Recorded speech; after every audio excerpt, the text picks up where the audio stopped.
जी हाँ मित्रों, कनपुरिया खबर आज मौजूद है यूपी कानपुर देहात के इको पार्क में, जहां हमारे सामने मौजूद हैं एक ऐसे पीड़ित शख्स जिनको केवल शक की बुनियाद पर एक केस में फंसा दिया गया, झूठा फंसाया गया।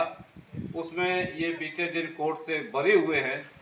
मामला था 302 से जुड़ा हुआ, और जिसमें इनको 3 साल और कुछ दिन जेल में बिताने पड़े बेकसूर। और इस 3 साल 27 दिन के लगभग जो टाइमिंग थी, ये बड़ी इनके लिए चुनौतीपूर्ण रही।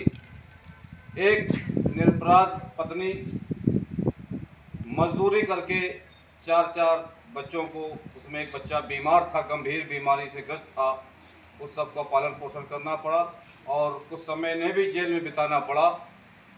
तो एक बेकसूर व्यक्ति के लिए इतना समय जेल में बिताना, और वो समय जीवन का वापस नहीं लौटेगा, भले बेकसूर साबित हो गए हैं, तो ये सब चीज़ें हमारी व्यवस्थाओं के लिए एक नज़ीर बन जाता है। लोग शक की बुनियाद पर किसी बेकसूर को फंसा देते हैं, तथ्यों का ध्यान नहीं रखते, घटना का ख्याल नहीं करते क्या हुई है और क्या बता रहे हैं। घटना ये थी, एक दीपांशु नाम का युवक गांव के बाहर घायल अवस्था में पड़ा मिलता है, और जब उसके माता पिता को पता चलता है तो वो जाके दूसरे थाने में तहरीर देते हैं, जिसमें राम कुमार, उनकी पत्नी सहित 3 लोगों को तीन लोग फंसाए गए थे ना, भाई चाचा और एक चाचा का लड़का। राम कुमार जी, क्या घटना हुई थी उस दिन? मुझे मालूम नहीं। आप गांव में नहीं थे? गांव में थे, लेकिन हम घर में थे। घर से मतलब बाहर आए जैसे, तो ये लोग पुलिस को बुलाकर मुझे ही पकड़ा दिया। आपको पकड़ा दिया? बाद में हम जब थाने आ गए, हमारे घर गए। घर में मेरे तोड़ फोड़ की, औरत को भी मारना चाहा, और जब औरत बाहर निकल आई चुप पे, मतलब थाने के पास ही में मौसी रहती है इनकी। आरोप क्या लगाया गया था तुम्हारे ऊपर? कि 1.5 लाख रुपए पीछे हमारे लड़के को मारा। ना हमारी कभी उससे बोलचाल हुई, ना कभी संग साथ। एक ऐसा व्यक्ति जिससे कोई संग साथ नहीं था, नाते रिश्तेदारी नहीं थी, उस पर शक की बुनियाद पर कि 1.5 लाख रुपए इनको दिए थे, वापस मांगे तो इन्होंने जान से मार दिया। विवेचकों ने लंबी बहस की, विवेचनाएं की, जिसमें तमाम तथ्य सामने आए, और उन्हीं तथ्यों के आधार पर कोर्ट में जेल हुई, और लास्ट में 3 साल बाद ये जेल के बाहर खड़े हैं। इस समय कैसा महसूस कर रहे हैं आप? इस समय मैं अपने बच्चों की दुआओं से बाहर हूँ, बहुत खुश हूँ, ताकि अब मैं वो जो कुछ जेल में की करता रहा वो किसी को बता ना सकूँ। आपका क्या नाम?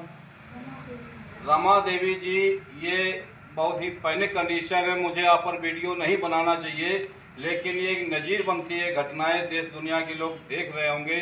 भारतीय न्याय दूर की कौड़ी कहा जाता है। क्या क्या परेशानियां आपको झेलनी पड़ी इस दौरान? अरे बच्चे मेरे छोटे छोटे थे, बताओ, मुझे कमाना भी पड़ा, आदमी भी देखना पड़ता था, और मेरा बच्चा भी बीमार रहता था। अब तो औरत आदमी में कितना अंतर होता है। एक सीधी सादी घरेलू महिला को घर की जिंदगी से बाहर आकर मजदूरी करना, उसके बाद कोर्ट कचहरी के चक्कर लगाना, थाना पुलिस करना, बहुत बड़ा चुनौतीपूर्ण होता है। निसंदेह यही अच्छा रहा, कम से कम ये बरी हो गई, वरना पता नहीं समाज और क्या क्या इल्जाम लगा था।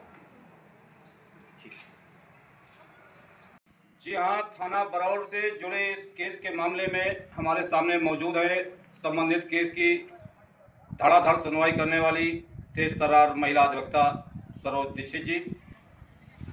कुछ हम इनसे भी चर्चा करेंगे इस विषय पर, ताकि आप लोगों को पूरा आनंद मिले और पूरा घटनाक्रम की जानकारी भी मिले।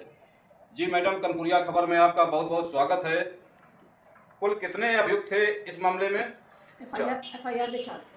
राम कुमार, लवकुश, अविनाश और रमा देवी, जिसमें अविनाश उस समय बंगलौर में था, फर्जी फंसाया गया, और राम कुमार को 3 साल 27 दिन जेल में बिताने पड़े, और उनकी पत्नी रमा देवी को भी करीब 8 महीने जेल के अंदर रहना पड़ा। 4 छोटे छोटे बच्चों को भी बड़ी परेशानी, बड़ी जहमत उठानी पड़ी, और आज जब वो बरी हो गई है, आपके बहुत ही मजबूत बुनियाद पर की गई बहस के बाद, कैसा महसूस कर रहे हैं कैमरे? ऐसा लग रहा है मुझे कि न्याय अभी भी है। न्याय अभी भी है। लेकिन एक चीज कही जाती है मैडम कि भारतीय न्याय दूर की कौड़ी है। न्याय जितनी जल्दी मिलना चाहिए हमारे देश में अभी वो चीज सुलभ नहीं है। नहीं, बेगुनाह होके 4 साल लगभग जेल में रहे 4 बच्चे छोटे छोटे, ये तो कोई वापस नहीं दे सकता। एक अनुसूचित वर्ग के बेकसूर पति पत्नी को जेल में इतना समय बिताना पड़ा, बच्चों को इतनी तोहमत झेलनी पड़ी, और एक साधारण शक की बुनियाद पर वादी ने भी पता नहीं किस उस पर आकर किसके कहने पर इस तरह से लोगों को फंसा दिया। एक तरफ FIR की चिट मैंने देखी है, आदेश का पत्रक भी देखा है, उसमें लिखा गया कि आरोपी गणों ने शराब पिलाकर मेरे बेटे को मार डाला। अब पोस्टमार्टम रिपोर्ट में जब शराब और अल्कोहल निकला ही नहीं, डॉक्टर भी अपनी बहस में कहता है कि इस तरह की चोटें साधारण गिरने से भी हो सकती हैं, तो क्या वो लोग क्यों नहीं साबित कर पाए? ये सब फर्जी था क्या? केस पूरी तरह फर्जी था। अगर इनका कोई दोष था तो इनकी जाति और गरीबी, ये 2 कारण से इनको जेल जाना था। जो इस केस में मारा गया था या स्वयं गिरा था। हादसे का शिकार हुआ था, जो भी हो, पता चला वो कुछ अपराधी भी था पहले से। हाँ, वादी मुकदमा मृतक का जो पिता है उन्होंने स्वयं जिले में कहा कि मेरे बेटे का दिल्ली में पुलिस के द्वारा एक पैर में हाफ इनकाउंटर किया गया था और नोएडा पुलिस में उसके मुकदमे पंजीकृत थे। माता ने और उसके जो जीजा है गवाह, उन्होंने भी कहा कि हाँ मेरे बेटे के साथ मेरे साले के को दिल्ली में मुकदमा था। माता ने कहा कि मुझे उसको दिल्ली में नौकरी से निकाल दिया गया था, इसलिए मैं 15 दिन पहले उसको गाँव लेके आई थी। प्रार्थना पत्र को यदि देखें तो घटना गांव के बाहर खलियान में होती है, और उस समय जब FIR लिखाई जाती है तो माँ भी ये कहती है कि मैंने देखा इतने इतने लोग पकड़ के इसको मार रहे थे, शराब पिला रहे थे। लेकिन चूंकि इस मामले में वो बेकसूर साबित हो गए और वो अपराधी था, तो हो सकता है उसके दुश्मन भी पीछे रहे होंगे। संभावना जो विवेचक थे उनको उस चीज़ में विवेचना करनी चाहिए थी, तो कहीं न कहीं विवेचकों ने भी अपनी कुछ लापरवाहीपूर्ण कार्य किया। बिल्कुल बिल्कुल, अगर निष्पक्ष विवेचना की जाती और अब मृतक के चरित्र के बारे में पूरी जानकारी की जाती तो शायद ये बेकसूर इतने सालों तक जेल में न रहे। सही बात। मगर माननीय न्यायालय ने उस विरोधाभासी कथनों को संज्ञान में लेकर इन्हें दोष मुक्त किया। संदेह के आधार पर इनको लाभ देते हुए दोष मुक्त किया गया। यह बहुत खुशी की बात है कि आखिर न्याय मिला, देर से ही सही। और आपके साथ आपके लेफ्ट और राइट भी खड़े हैं, कुछ परिचय का भी करा दें। हाँ, कैमरे पर ये एडवोकेट अभय प्रताप सिंह, बिना भय के दीक्षा दीक्षित। दीक्षा कल निर्णय के समय इनका थोड़ा दिल बैठा जा रहा था जी कि पता नहीं क्या होगा, मगर बाद में ये लोग न्याय मिला, न्याय जिंदा है। मैं बात कर रहा हूँ उस केस की जो यूपी कानपुर देहात के बरौर के मुरेरा गांव में आज के 3 साल पीछे हुआ था, और उसमें जो मुख्य अभियुक्त बनाए गए थे वो बेकसूर बाहर आ गए हैं 3 साल जेल में बिताने के बाद। इस 3 साल की अवधि में ये छोटे छोटे बच्चे किस कंडीशन में अपना जीवन बिताए होंगे, क्या क्या दर्द झेला होगा, कहा नहीं जा सकता। मेरा हृदय दर्द से बड़ा पैनिक महसूस कर रहा हूँ, शब्द नहीं मेरे पास। और हमारे साथ मौजूद हैं समाज सेवी मोहन कुमार जी। इन्होंने जब सुना तो इनकी एक आदत है कि कहीं न कहीं जाके अपने चैरिटी कार्यक्रम करते हैं, और बेबाक बात कहने के लिए ये यूपी कानपुर देहात में जाने जाते हैं। जी मोहन कुमार, कनपुरिया खबर में आपका बहुत बहुत स्वागत है। इस पूरे घटनाक्रम पर आप क्या कहना चाहेंगे? एक तो कहना ही चाहेंगे कि उनको जो इनके साथ हुआ वो बहुत ही दर्दनाक और गलत हुआ है, और जो कल न्यायालय से जो एक आदेश हुआ उस पर कहीं न कहीं ये लगा कि अभी भी न्याय जिंदा है।